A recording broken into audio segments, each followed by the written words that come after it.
So, one of my favourite poems is W H Auden's The More Loving One.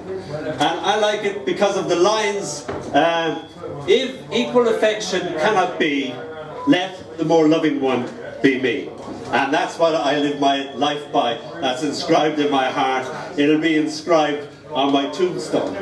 Unfortunately, these lovely lines are found in the middle of a very droll, wry, whimsical, philosophical poem. And it goes like this. The More Loving One by W H Auden. Looking up at the stars, I know quite well that for all they care, I can go to hell. But on earth, rejection or something is the most we have to fear from man or beast. How should we like it if stars were to burn with a passion for us we could not return? If equal affections cannot be, let the more loving one be me. Admirer, as I think I am, of stars who do not give a damn, I cannot now I see one say, I missed one terribly all day.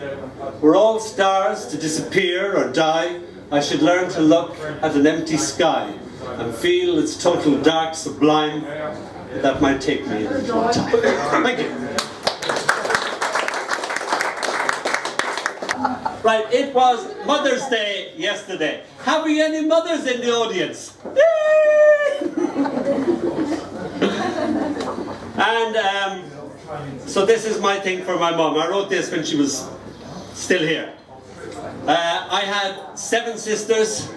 There was 3 of us. That was 10 kids. How she managed 10 kids, I have no idea. She was a lovely, lively, energetic woman who was great fun. So this is my mother's hands.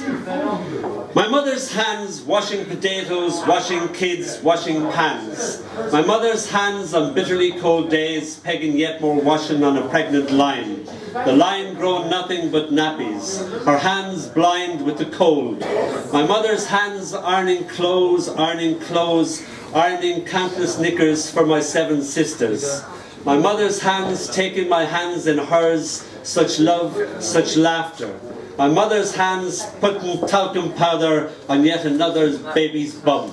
Mum being mum. Me kissing my mother's hands for all they've done. Thank you.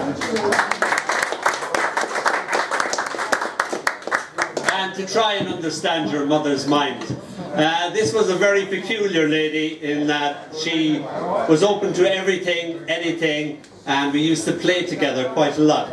My mother and I used to play, she once told me to put everything in the hall up in the attic. She used to always send clothes away to the St. Martin de Porres, and she'd have these big huge boxes, and they'd go up in the attic and then they'd come out and be sent away to people who needed them.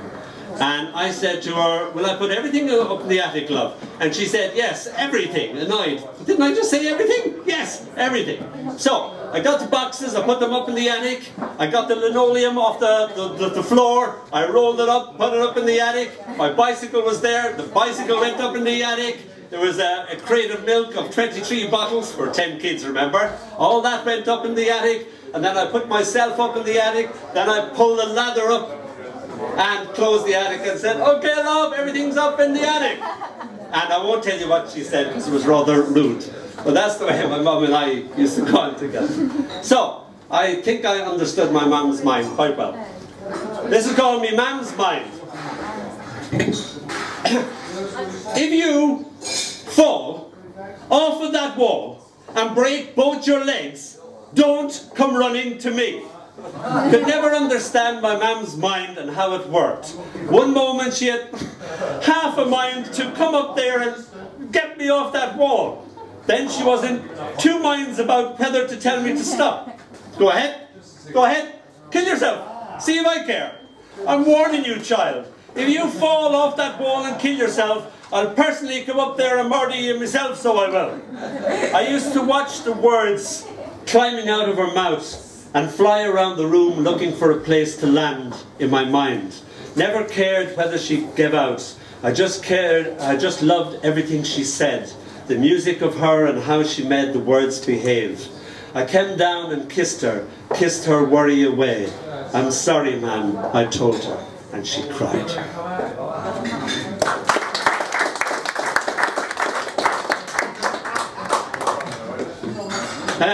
She was in the hospital. This is called Crazy Canary Yellow. Again, this is the playful aspect of me and my mum. She always said Donall could wear anything. I hit a yellow phase, and in Portobello Market I got yellow Versace jeans. They were the first yellow jeans I had. They were the first Versace jeans I had. I thought my mum would love them. She hated them. So this is called Crazy Canary Yellow. Bright, skin tight, a crazy canary yellow. Jeans, my pride and joy, my first Versace. Took a lot of balls to wear them, but I got them. My mother hated with a vengeance them. Hated to pieces them. Until one morning early, up with the crow of the cock, I cut them myself to pieces. Snick, snacks, nigger the scissors, good for a laugh. Threw the shreds of the treads up upon the roof, let an hour or so pass, and then discovering my own, the devil's handiwork, accused her of the dastardly deed. Who else, I said, wanted the jeans dead? Who hated them with such a passion to do such a thing? Maybe she thought, I did it in my God forgive me sleep. Although I know I didn't do it, it's what I would have wanted done. After hours struggling like a worm, I let her off the hook. Confess it was I that done them the jeans in. She annoyed at the spoof that took her in, but delighted at the demise of those damn things. The hearty laugh of then, the feeble smile of now, as she, here in this hospital, tries not to die.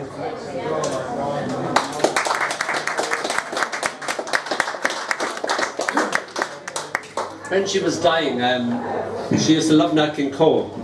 And I found a recording of Nat King Cole singing Autumn Leaves in Japanese. And I used to make up mock Japanese to sing to her. And she said, are you? And I go, yep, that's really Japanese. Okide, omina. I used to just make it up.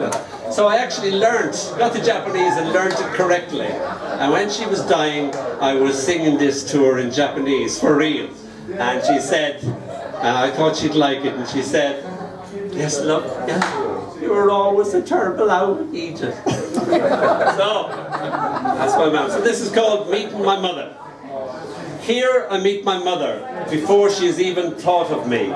Here she turning 20-something or other, and I only the long longed for, the shy, sly twinkle in her eye.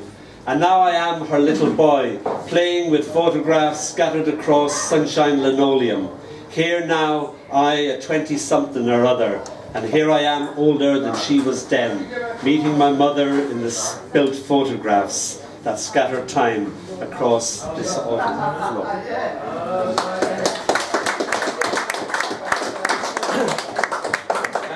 They threw us out of hospital, and my sister and I were on the night watch, and we didn't expect her to die, and she died. And as we went out, we were looking out the window at the blackness, so we were reflected, our faces were reflected, and we had to wait to be let in. And a badger, I'd never seen a badger before, a badger came and overturned a bin, and I didn't know this at the time, but in Celtic mythology, the badger is the psychopath that leads the soul to the underworld. And I thought, how crazy that would happen like that. But I was in bits altogether, so this is called No Directions. South of sorrow, north, northwest of pain, I search for you and lose you yet again. I calculate your absence by the stars, and you are near, though you are far. I wander through this wilderness of loss. Is this what loving you has cost? East of loneliness, west of grief, if only for one brief, your voice echoes inside my head. I see you smile and laugh, pretend that you're not there. Pretend that you're not. Oh my God, millions of people.